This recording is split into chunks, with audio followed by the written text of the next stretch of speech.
তো আজামের পিতা তোকে তো দেখতে পাই না।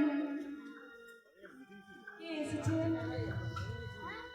আমার গৃহে? কে এসেছে? কে? আমি দেবর্ষি নারদ। দেবর্ষি নারদ, প্রণাম। কি মনে করে আমার গৃহে? না এমনি ঘুরতে ঘুরতে চলে এলাম মর্তলোকে। আপনারা কেমন আছেন একটু দেখা করতে। তো আজামিলের পিতা তখন বললেন, দেবর্ষি নারদ, ভালো করেছেন আপনি এসেছেন আমার গৃহে, ভালো করেছেন। আমি খুব চিন্তিত, আমরা দুজনেই খুব চিন্তিত। দেবর্ষি নারদ বললেন, কিসের চিন্তা? কিসের এত চিন্তা করছে? তো আজামিলের পিতা বললেন, তো দেবর্ষি নারদ, আমরা তো দুজনেই অন্ধ। আমাদের মনে বড় সাধ আমাদের সন্তানের জন্য কিছু করে যাওয়া, কিন্তু আমরা তো অন্ধ, আমাদের কিচ্ছু নেই, আমরা চোখেও দেখতে পাই না। তো আমাদের একমাত্র সন্তান, আমরা কি করব, কি করে যাব আমাদের সন্তানের জন্য? চিন্তায় আছে। আপনি যদি একটু দয়া করেন, আপনি যদি একটু আমাদেরকে চিন্তা থেকে মুক্তি করেন। দেবর্ষি নারদ হেসে বললেন, আপনি আপনার সন্তানকে কি দিবেন সেই জন্য চিন্তা করছেন? আপনি জানেন আপনার মধ্যে কত পাওয়ার আছে? জানেন না সেটা?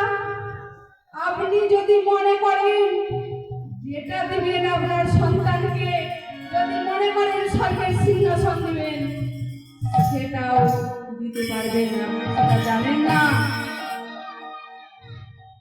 সত্যি আজামিলের পিতা হচ্ছে, সত্যি দেবর্ষি নারদ, সত্যি বলছে আমাদের সন্তানকে আমরা যেটা মনে করতে দিতে পারবো, কিছু বড় দিতে পারবো। হ্যাঁ, তোমাদের যেটা ইচ্ছে তোমাদের সন্তানকে তুমি দিয়ে দিও। তো আজামিলের পিতা বিরাট বড় উপকার করলেন দেবর্ষি নারদ, বিরাট আমরা খুশি। তো এইদিকে দেবর্ষি নারদ বললেন, ঠিক আছে তোমরা ভালো থেকো গো, আমি এলাম। তো আবার দেবর্ষি নারদ বিনা যন্ত্রে প্রাণ দিতে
চরণের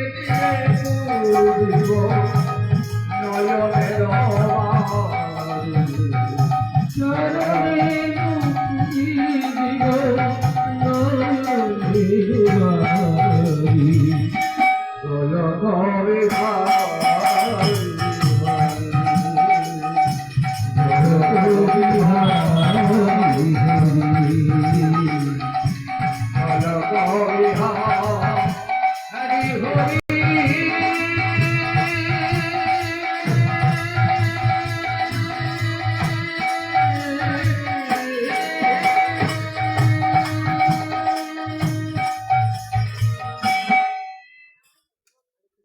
তো দেবর্ষী নারদ কেন যে মঠগুলোকে এসেছিলেন সেটা পরে বুঝতে পারবেন। কারণ দেবর্ষী নারদ তার কাজ কি জানেন? কারো ভালো করা, কারো মন্দ করা, এর কথা নিয়ে তার কাছে যাওয়া, তার কথা নিয়ে এর কাছে যাওয়া, এটাই তার কাজ। কারো সর্বনাশ, কারো পৌষ মাস, কারো সর্বনাশ। তো এদিকে স্বর্গলোকে গিয়ে পৌঁছালেন। নারায়ণ নারায়ণ নারায়ণ, সর্বনাশ হয়ে গেল, সর্বনাশ। দেবরাজ ইন্দ্র কে? দেবর্ষী নারদ, তুই কি সর্বনাশের কথা বলছিলি যেন? শুনলাম কি সর্বনাশ? দেবরাজ ইন্দ্র জিজ্ঞাসা করছেন, দেবর্ষী নারদ কি সর্বনাশের কথা বলছো? আর বুঝতে পারবেন একটু মানে। দেবরাজ ইন্দ্র বলছে, বলুন দেবর্ষী নারদ কি সর্বনাশ? আবার কিসের সর্বনাশের ইঙ্গিত দিচ্ছি? মর্তলোকে গেছিলাম, মর্তলোকে তো 114টা ব্রাহ্মণ বাস করে।